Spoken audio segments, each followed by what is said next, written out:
Assalamualaikum warahmatullahi wabarakatuh. Saya Fazza Silmi Kamilah akan menjelaskan tentang bab ruang bernorma dan ruang panah. Yang pertama, apa sih ruang bernorma dan ruang panah itu? Nah, menurut Kreyszig dalam bukunya mengungkapkan bahwa jika ada sebuah ruang metrik sebarang dan sebuah ruang vektor dan mendefinisikan sebuah metrik sebagai norma, maka ruang yang dihasilkan itu disebut sebagai ruang bernorma.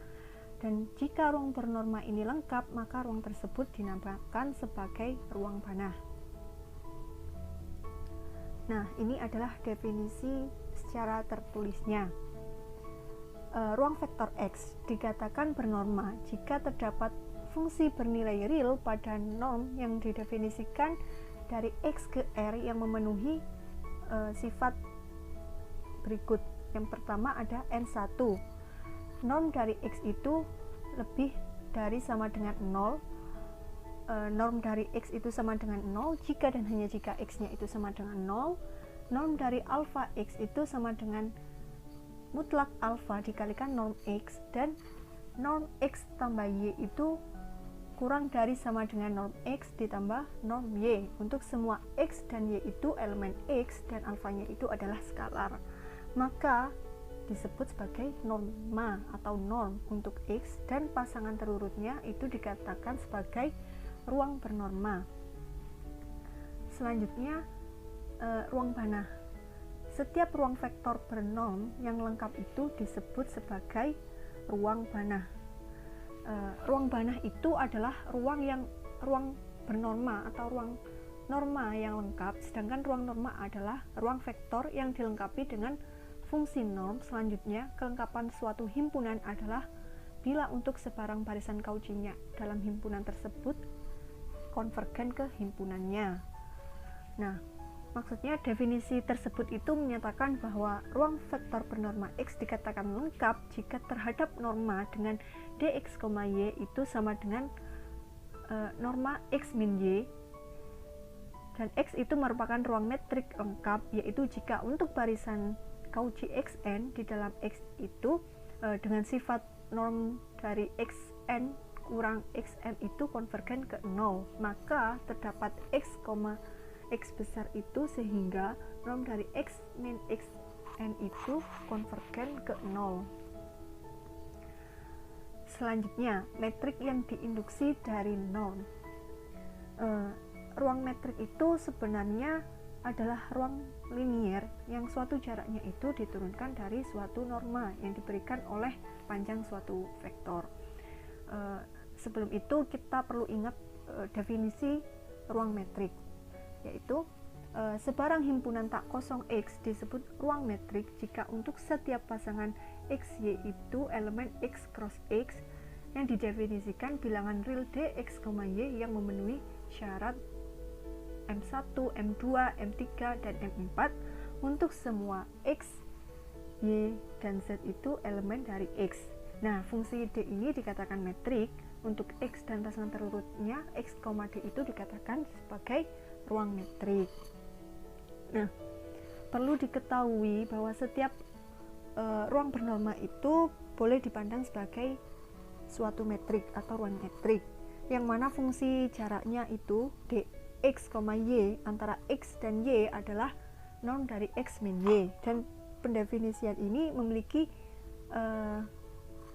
sifat-sifat yang relevan dengan pendefinisian pada ruang metrik. Nah, misalkan kita punya norm yaitu dari X ke R, maka didapatkan metrik yang didefinisikan oleh dx sama dengan norm dari X kurang Y itu untuk semua X, Y itu adalah X. Nah, kemudian harus memenuhi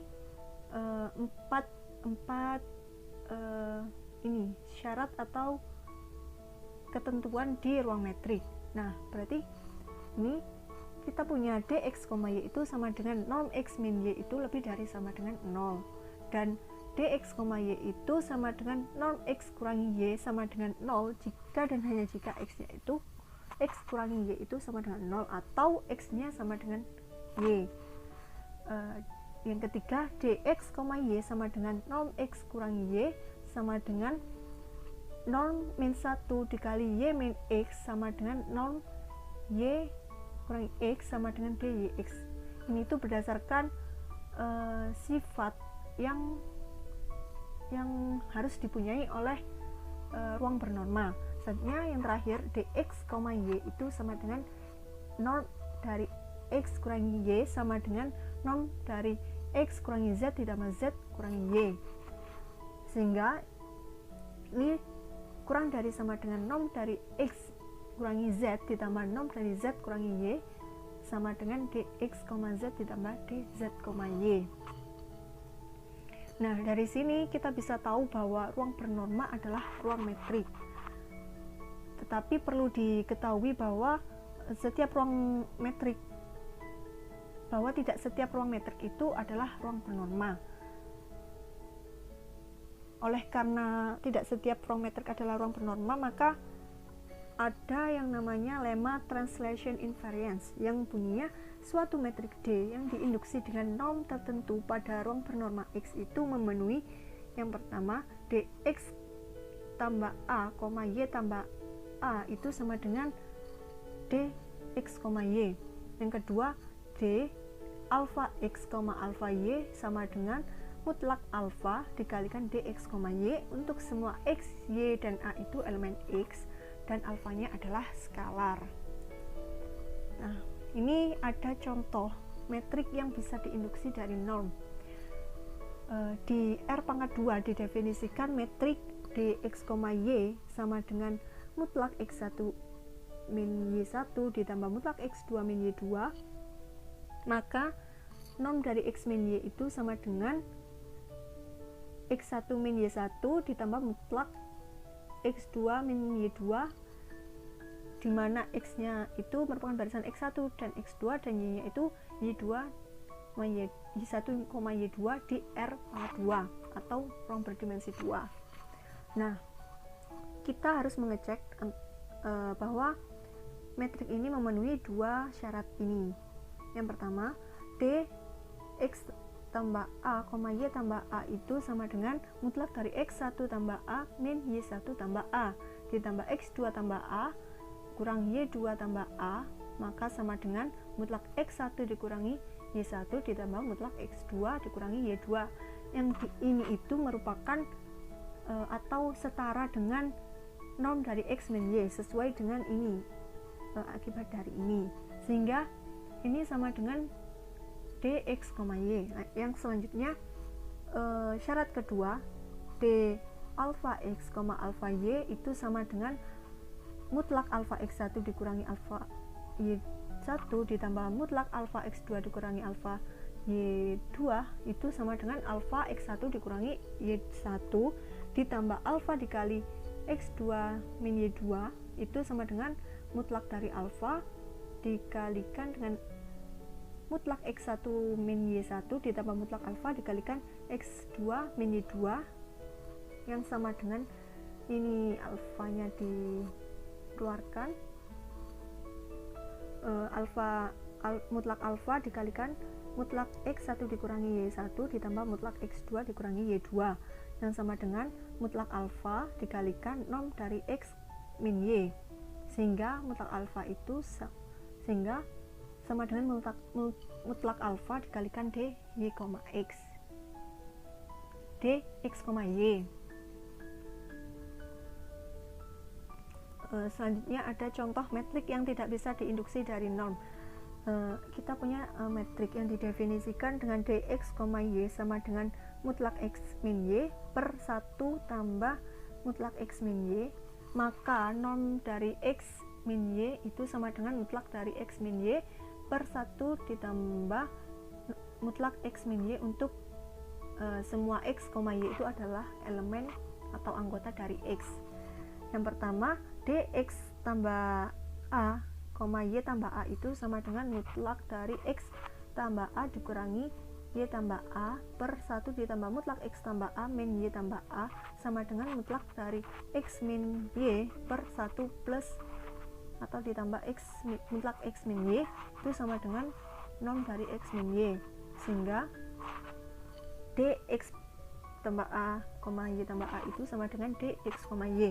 Yang kedua, D alfa x, alfa y sama dengan mutlak alfa x kurangi alfa y per 1 tambah mutlak alfa x kurangi alfa y sama dengan mutlak alfa x min y per 1 plus atau tambah mutlak alfa kali x min y sama dengan mutlak alfa dikalikan mutlak x min y per 1 tambah mutlak alfa dikalikan mutlak x min y sama dengan mutlak alfa dikalikan mutlak x min y ditambah per 1 ditambah mutlak alfa dikalikan mutlak x min y.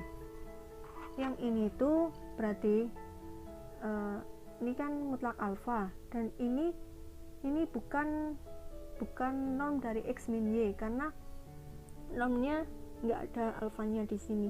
Di sini nggak ada alfanya, berarti ini tidak sama dengan mutlak alfa dikalikan norm dari x min y, sehingga ini tidak memenuhi syarat kedua, sehingga metrik ini tidak bisa diinduksi dari norm. Selanjutnya akan dibahas tentang semi norm atau bisa disebut sebagai pseudo norm. Maksudnya adalah pertama, kita itu diperkenalkan dengan fungsi bernilai real yang disebut dengan semi norm, yang mana semi norm ini merupakan norm yang diambil salah satu sifat pada normnya. Nah, dalam hal ini kita dapat memandang semi norm itu sebagai perumuman dari norm.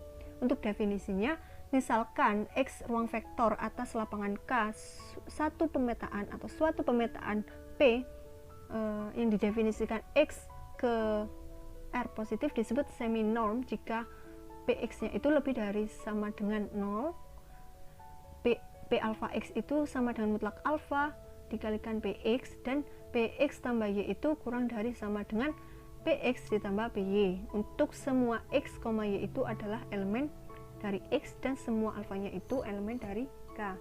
Dengan kata lain, fungsi P itu selalu bernilai positif, dan jika P memiliki sifat Px sama dengan 0 yang berakibat X sama dengan 0, maka P ini adalah norm. Nah, misalkan kita punya P adalah semi norm pada ruang vektor V. Mungkinkah terdapat X1, X2 elemen V sehingga X1 tidak sama dengan X2 namun Px1-nya itu sama dengan Px2? Nah, untuk jawabannya itu adalah mungkin. Kenapa? Misalkan kita punya V sama dengan R pangkat 2 atau berdimensi 2, kita definisikan norm X itu sama dengan mutlak X, merupakan norm pada R2. Mengingat bahwa ruang semi norm itu merupakan norm yang dikurangi satu sifatnya, yakni norm X sama dengan 0. Jika dan hanya jika X itu sama dengan 0, maka norm itu disebut sebagai semi norm. Dan kita ambil semi norm P sama dengan mutlak X untuk semua X, Y itu elemen V. Nah, kita ambil X1-nya tidak sama dengan X2. Berdasarkan definisi nilai mutlak dari bilangan real, kita mendapatkan bahwa mutlak dari min X itu sama dengan mutlak dari X. Maka dengan X1 tidak sama dengan X2, kita mendapatkan Px1 itu sama dengan Px2. Untuk contohnya, kita ambil X1 tidak sama dengan X2. Nah, kita misalkan X1-nya adalah min 10 dan X2-nya adalah 10, kan beda. X1 dan X2 ini kan beda. Tetapi untuk Px1-nya itu hasilnya sama-sama 10. Untuk Px1 sama dengan P min 10 itu sama dengan mutlak min 10 sama dengan 10, dan untuk Px2-nya itu sama dengan P10 sama dengan mutlak 10, hasilnya 10, sehingga didapatkan Px1 sama dengan Px2. Selanjutnya operator linier.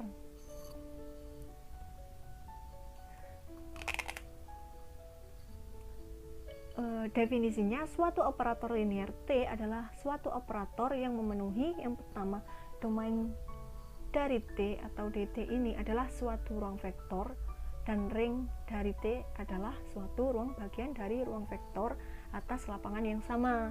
Dan untuk semua X, Y itu elemen dari domain dari T, dan skalarnya itu alfa, beta berlaku Tx tambah Y itu sama dengan TX tambah TY, dan T alpha X itu sama dengan alpha TX, atau dapat ditulis menjadi T alpha X tambah beta Y sama dengan alpha TX ditambah beta TY.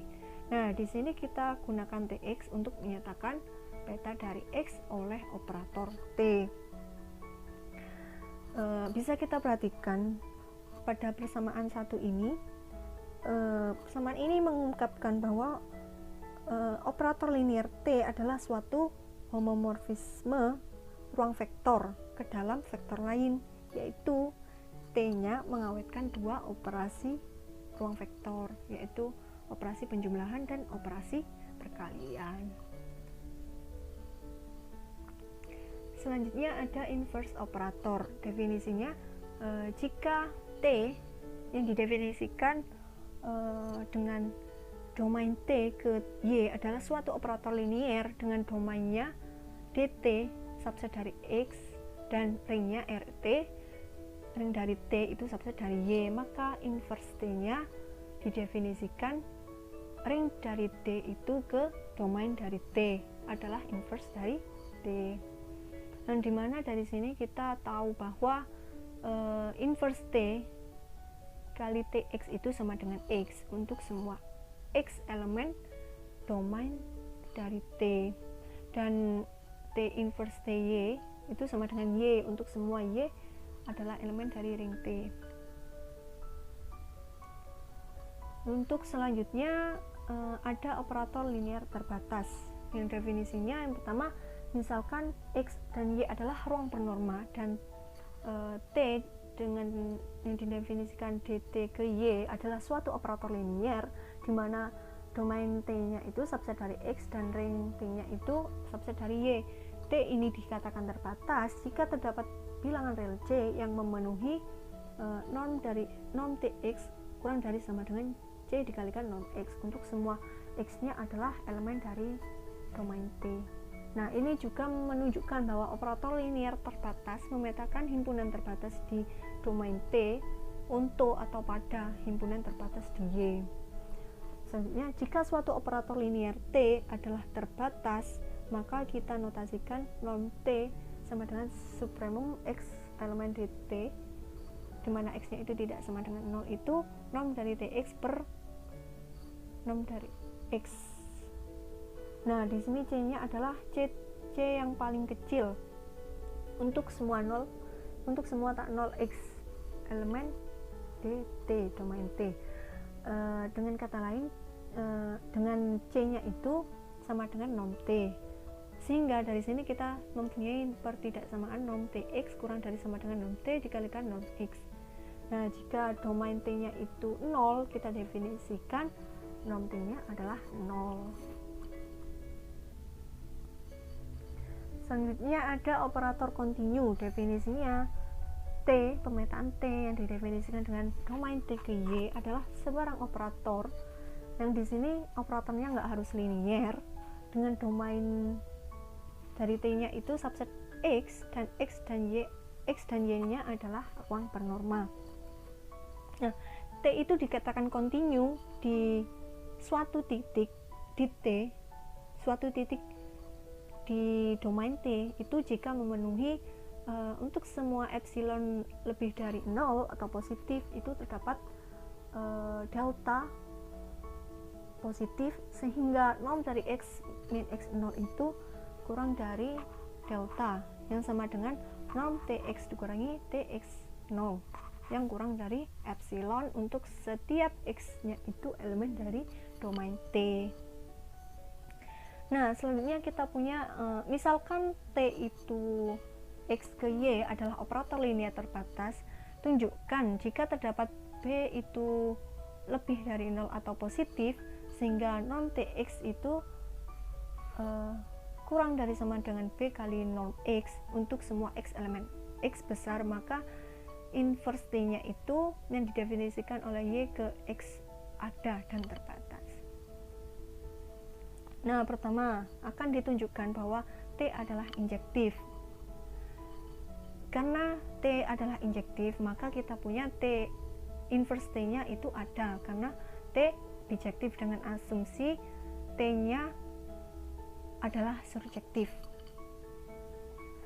Kita pilih sembarang x1 dan x2 elemen x, dan kita misalkan x1 dan x tersebut itu tidak sama, maka kita punya norm x1 min x2 itu lebih dari 0. Nah, karena t-nya adalah linier, maka kita punya norm dari tx1 dikurangi tx2 itu sama dengan norm dari t dikalikan x1 min x2 itu kurang dari sama dengan b dikalikan norm dari x1 min x2 itu lebih dari 0, sehingga kita punya tx1 nya itu tidak sama dengan tx2. Nah, selanjutnya akan ditunjukkan bahwa c itu positif, sedemikian hingga norm dari inverse t kali y itu kurang dari sama dengan c dikalikan norm dari y untuk semua y nya itu elemen y besar.